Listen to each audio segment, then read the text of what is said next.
Let me ask you a question. When someone invites you somewhere, what is the first thing that comes into your mind? Is it panic? What if I embarrass myself? What if I don't fit in? What if nobody talks to me? What if it just doesn't feel right? And that used to be me all the time. I was projecting a future scenario onto myself every weekend, all the time. Every single invitation that I got felt like it was a battle, not because of what actually happened, but because of everything I imagined that could happen.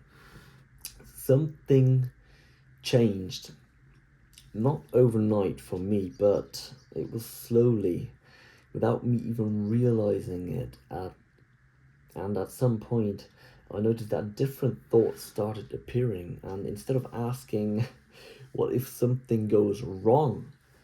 My mind began shifting towards the question as of, who am I gonna meet? What conversations could I have? What experiences am I about to miss if I stay home? The curiosity quietly became stronger than the fear.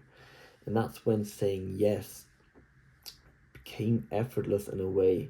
And people so often ask me, like, how did you become that person?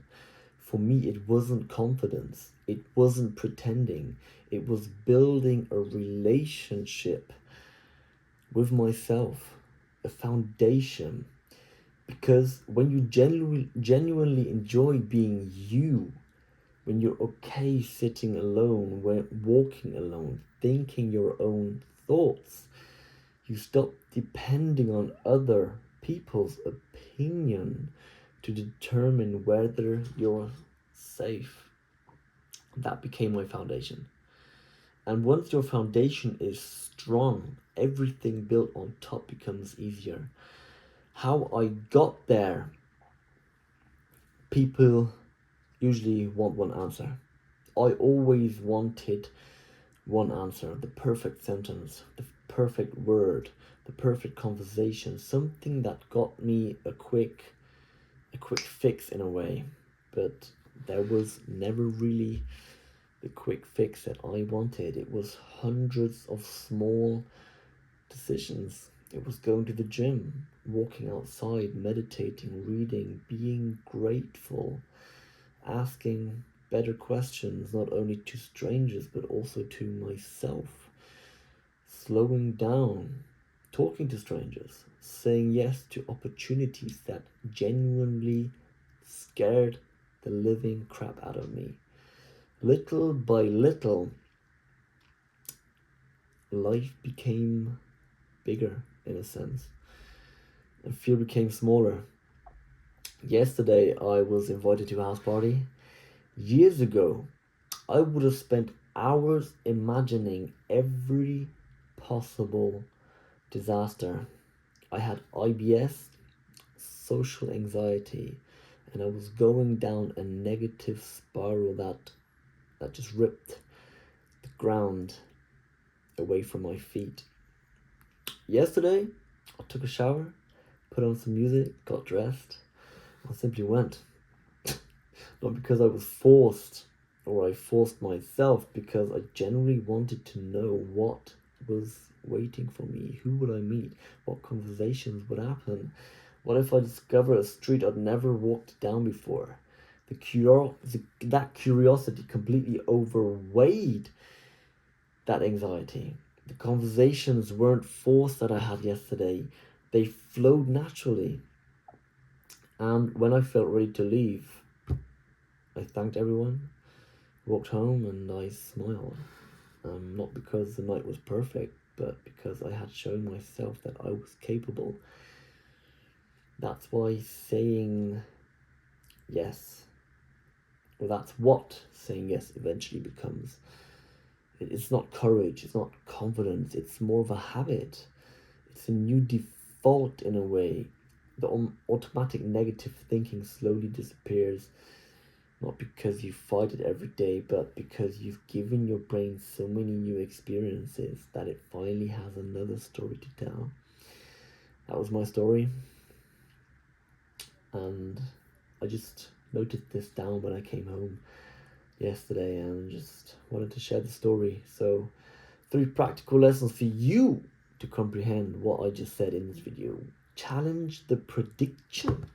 Number 1. The next time you're anxious, write down exactly what you're afraid of, what will happen to you. Then ask yourself, has this ever happened before? Do I actually know for a fact that this will happen? Most anxious thoughts are predictions and not facts. They will not happen most of the time. Number 2, create a reset ritual. I had a bandana. Every time I put that bandana on, it was bandana energy. Alright? It gave me a safe space. So find something that grounds you before social situations. For me, it was the bandana. For you, it could be deep breathing, a favorite hoodie, holding a warm cup of tea, a short walk, 5 quiet minutes, or a teddy bear you could cuddle. The goal isn't to remove the anxiety, it's to remind yourself that you're safe before you leave the house. All right. Number 3, share your experience, not your performance. Instead of asking, how do you make friends so easily to somebody else, try saying, well, social situations make me overthink sometimes. You'd be surprised how many people quietly feel the same way. I would have loved to have that conversation with somebody else telling me their fears. And go into the conversation with 0 expectations. You're not trying to impress anybody, let alone yourself. You're just trying to understand yourself a little bit better, right? So years ago, my mind was searching for reasons to stay home, and today it searches for reasons to go. And looking back, that quiet shift, it literally changed my life. The perspective change, it changed my life.